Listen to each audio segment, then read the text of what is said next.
வரலாறு படைத்த மோடி. இதுவரை எந்த ஒரு உலகத் தலைவருக்கும் கிடைக்காத கௌரவம். எத்தியோப்பியா நாட்டுல பிரதமர் மோடிக்கு என்ன நடந்தது தெரியுமா? இது ஒவ்வொரு இந்தியனும் தெரிஞ்சிக்க வேண்டிய விஷயம்.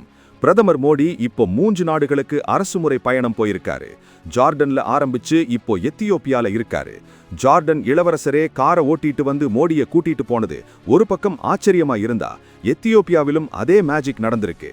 நோபல் பரிசு வாங்கின எத்தியோப்பிய பிரதமர் அபிய் அஹ்மத் புரோட்டோகால் எல்லாம் ஓரமா வச்சுட்டு ஏர்போர்ட்டுக்கே வந்து மோடியை வரவேற்று தன் சொந்த கார்லயே ஹோட்டலுக்கு கூட்டிட்டு போயிருக்காரு.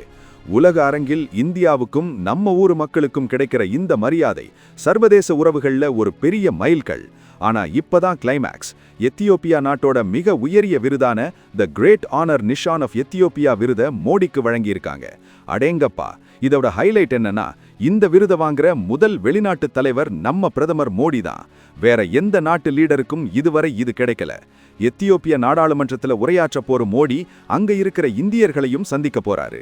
அடுத்ததா ஓமன் நாட்டுக்கு கிளம்புறாரு. இந்தியா ஆப்பிரிக்கா உறவுல இது ஒரு புதிய சகாப்தம். இனி வரும் காலங்கள்ல உலக நாடுகளோட இந்தியாவுக்கு இருக்கிற நட்பு இன்னும் பல மடங்கு உயரும். உலக நாடுகளோட தலைவர்கள் நம்ம பிரதமருக்கு கொடுக்கிற இந்த மரியாதையை பத்தி நீங்க என்ன நினைக்கிறீங்க?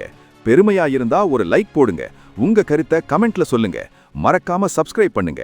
ஏன்னா இது சும்மா சாதாரண விருது இல்ல, வரலாறு படைத்த மோடி.